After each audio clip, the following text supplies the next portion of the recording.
नमस्कार विद्यार्थी मित्रांनो, आज आपण भाषा विषय आणि या भाषा विषयामध्ये असणाऱ्या मराठी भाषा प्रथम भाषा या विषयाच्या नवीन मूल्यमापन पद्धतीनुसार कृती पत्रिका आराखडा याबद्दल आज आपण माहिती पाहणार आहोत। मूल्यमापन पद्धत लेखी स्वरूपाची 80% आणि 80 मार्क आणि तोंडी परीक्षा 20 मार्क या पद्धतीत नवीन आराखड्यानुसार त्यामध्ये बदल केलेला आहे।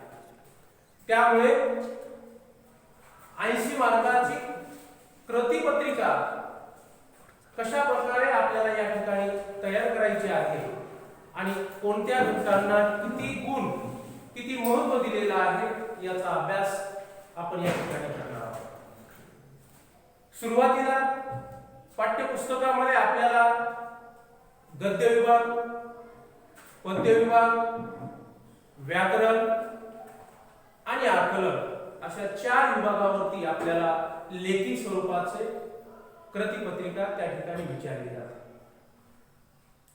यामध्ये प्रथमतः गद्य विभाग हा किती मार्कासाठी आहे, पद्य विभाग किती मार्कासाठी आहे, व्याकरण विभाग किती मार्कासाठी आहे आणि आकलन लेखन विभाग हा किती मार्कासाठी आहे हे आपण या ठिकाणी पाहणार आहोत। इयत्ता 9वी आणि 10वी या दोन्हीही वर्गांसाठी समान कृती आराखडा या ठिकाणी आहे आणि म्हणून या कृती आराखड्याचा उपयोग इयत्ता 9वी आणि 10वी दोन्ही वर्गांसाठी होणार आहे।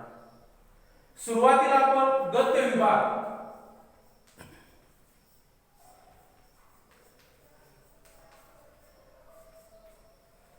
या गद्य विभागाला एकूण 18 गुण आहेत।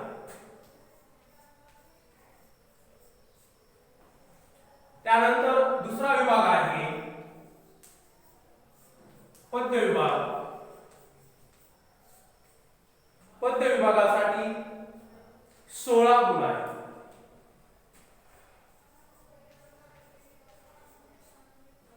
तिसरा विभाग आहे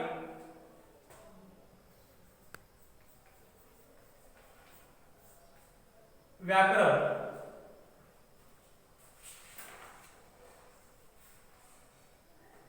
व्याकरणच्या अगोदर एक स्थूल वाचन,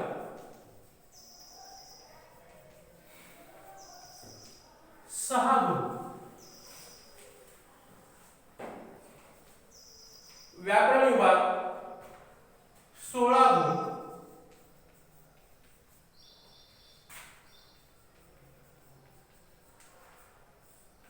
आकलन लेखन विभाग 24 गुण।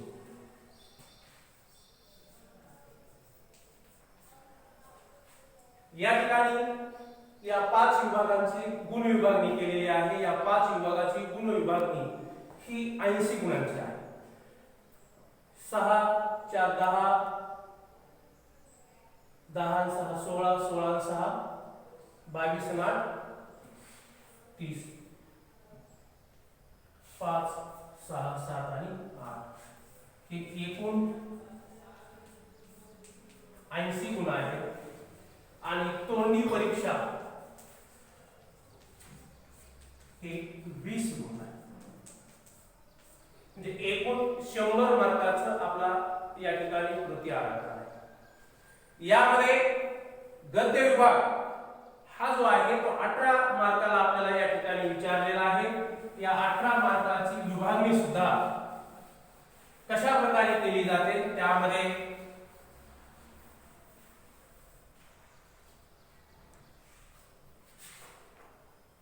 आकलन कृती पहिला प्रश्न पहिली कृती त्या ठिकाणी विचारली जाते। गद्य विभागावरती जो पठित उतारा म्हणजे पुस्तकामध्ये कोणत्याही एका घटकावरती आधारित एक उतारा विचारला जातो, त्याच्यामध्ये तो उतारा आपल्याला 7 गुण। पहिला उतारा जो आहे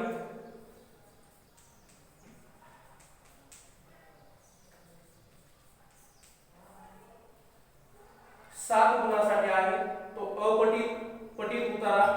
त्याच्यामध्ये दुसरा प्रश्न त्या ठिकाणी विचारला जातो, त्याची गुण विभागणी 7 मार्काची गुण विभागणी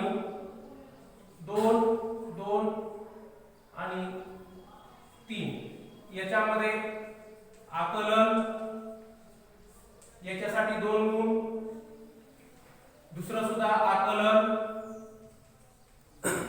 याच्यासाठी 2 गुण, आणि तिसरी कृती आहे सोमत, याच्यासाठी 3 गुण, म्हणजे एकूण 7 मार्काचा पटीत उतारा पहिला त्या ठिकाणी विचारला जातो. त्यामध्येच प्रश्न पहिला अ म्हणतात त्याला, प्रश्न पहिला आ, तो सुद्धा त्या ठिकाणी जे आहे पटीत उताराचा आहे, तो सुद्धा दुसरा एका पाठावरती आधारित उतारा विचारला जातो. त्याची गुण विभागणी सुद्धा तशाच प्रकारे केलेली आहे, तो सुद्धा 7 मार्काचा आहे, आणि 7 मार्काची विभागणी सुद्धा आकलन 2 आणि सोमत 3 अशी दुसरा उतारा सुद्धा तो 7 मार्काचा विचारला जातो. एकूण ते 14 मार्क झाले, आणि त्या ठिकाणी असणारी अपटीत उतारा जो आहे याच्यानंतर येणारा कृती पहिल्या मधलाच अ आ ई ही कृती विचारली जाते. त्यामध्ये 4 मार्काला अपटीत उतारा त्या ठिकाणी विचारला जातो. त्याच्यावरती आकलन कृती ह्या 2-2 मार्काला आकलन कृती विचारले जातात. असे एकूण 18 मार्काचे जे आहेत, तो पहिला प्रश्न अ आ ई पूर्णपणे गद्य विभागावरती 18 मार्काचा अशा प्रकारचा गुण विभागण्याचा या ठिकाणी आराखडा आपण पाहिलेला आहे. त्यानंतर आपण दुसरी कृती म्हणजेच पटीत उतारा, त्या पद्य विभाग, तो सुद्धा आपण सुरुवातीला पाहिलं की 16 मार्काला त्या ठिकाणी पद्य विभागाची काय केलेली आहे, आपण विभागणी केलेली आहे.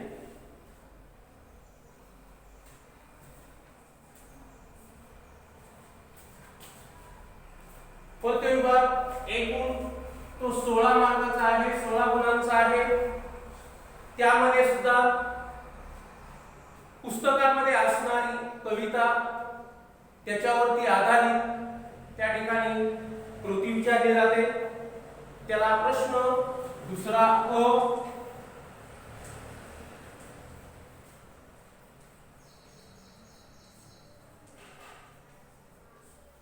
तो सुद्धा या ठिकाणी 8 मार्काला विचारला जातो. पहिल्यांदा त्याला सुद्धा आकलन कृती, दुसरी सुद्धा आकलन कृती, आणि तिसरा जो घटक दिलेला आहे तो एकदम 4 मार्काला दिलेला आहे.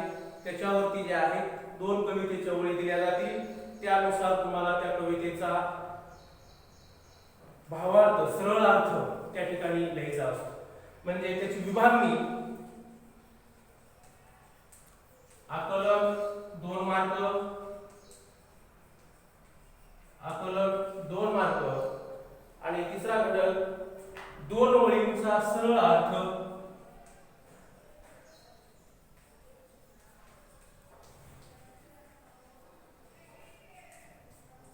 याला 4 मार्क अशा पद्धतीची त्या ठिकाणी गुण विभागणी, किंवा यालाच काव्य सौंदर्य म्हणून सुद्धा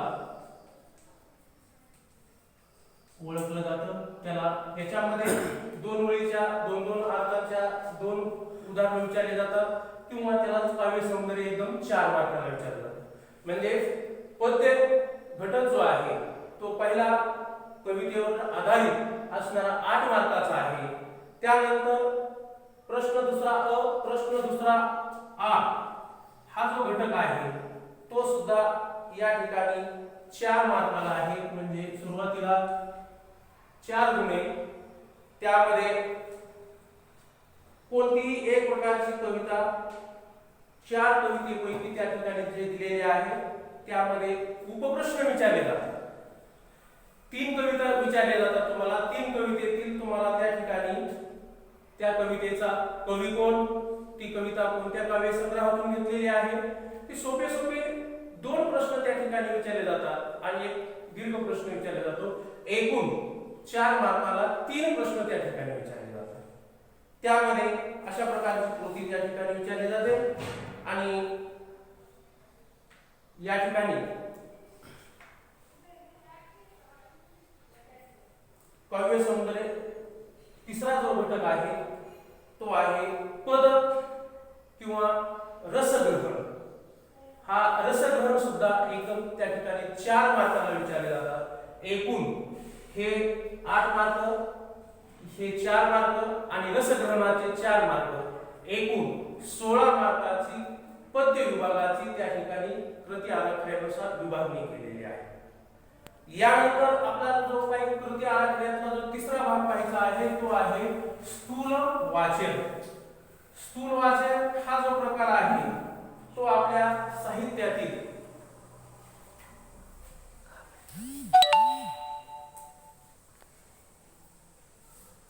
या स्थूल वाचन या कृतीमध्ये आपल्याला 6 मार्काला या स्थूल वाचनाचे गुण त्या ठिकाणी कृतीपत्रिकेमध्ये दिलेले आहेत। याच्यामध्ये 2 कृती विचारल्या जातात। पुस्तकामध्ये जेवढेही तुमचे 3-4 स्थूल वाचन जे घटक आहेत त्याच्यावरती आधारित तुम्हाला 3 प्रश्न विचारले जातात आणि 3 पैकी तुम्हाला 2 प्रश्न लिहायचे असतात। प्रत्येक प्रश्नाला 3-3 मार्क असतात अशी गुण विभागणी त्याची या ठिकाणी केलेली आहे। म्हणजे स्थूल वाचन हा तुमच्या अभ्यासक्रमामध्ये एकूण 6 मार्कासाठी तुमच्या कृती आराखड्यामध्ये तो विचारलेला आहे। त्याच्यावरती तुम्हाला एक सारांश स्वरूपामध्ये सुद्धा एक मोठा प्रश्न विचारला जातो किंवा तुम्हाला 2 उपप्रश्न मार्काने त्या ठिकाणी विचारले जातात, तेही तुम्हाला 3-3 मार्काला विचारले जातात।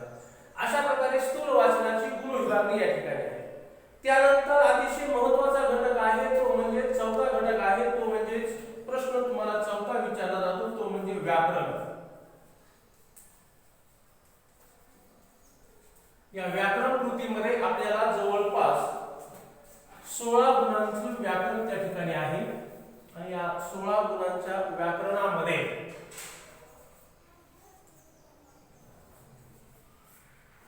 2 विभाग पाडले जातात। प्रश्न चौथा अ1 तो 8 मार्कासाठी आहे आणि प्रश्न चौथा आ तो 8 मार्कासाठी आहे।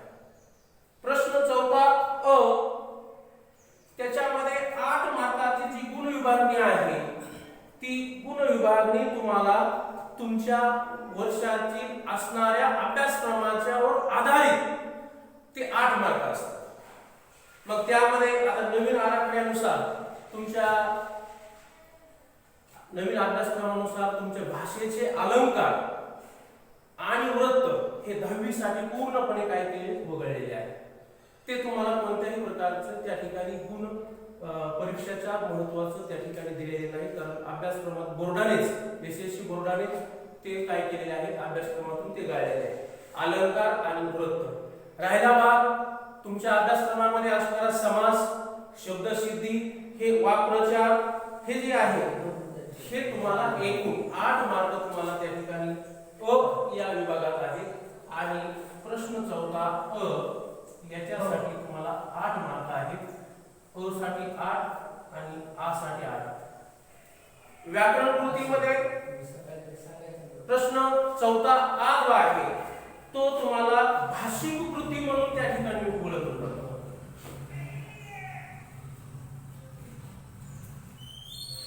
आणि या भाषिक कृतीमध्ये तुम्हाला जवळपास 4 घटक दिले जातात।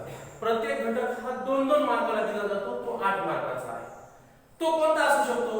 तुम्ही इयत्ता 5वी पासून उदाहरणार्थ 10वीचं जर आपण या ठिकाणी व्याकरण लक्षात घेतलं तर तुम्हाला 5वी पासून इयत्ता 9वी पर्यंत जे काही व्याकरण झालेलं आहे त्याच्यावर आधारित तुम्हाला हे 8 मार्क आहेत।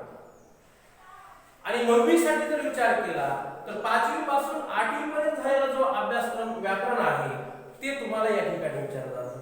त्यामध्ये मग शब्द संपत्ती असेल, वेगवेगळ्या प्रकारचे शब्द त्या ठिकाणी समानार्थी शब्द, विरुद्धार्थी शब्द, त्यानंतर लेखन नियम, त्या ठिकाणी लेखन नियमातले जे काही दुरुस्ती असतील ते त्या ठिकाणी विचारलं जाईल। विराम चिन्ह, कोणत्या वाक्यामध्ये कोणतं विराम चिन्ह किंवा विराम चिन्हांची खुणा त्या ठिकाणी दिल्या जातील, तुम्हाला ते कोणतं विराम चिन्ह आहे ते शब्दात लिहायचं आहे।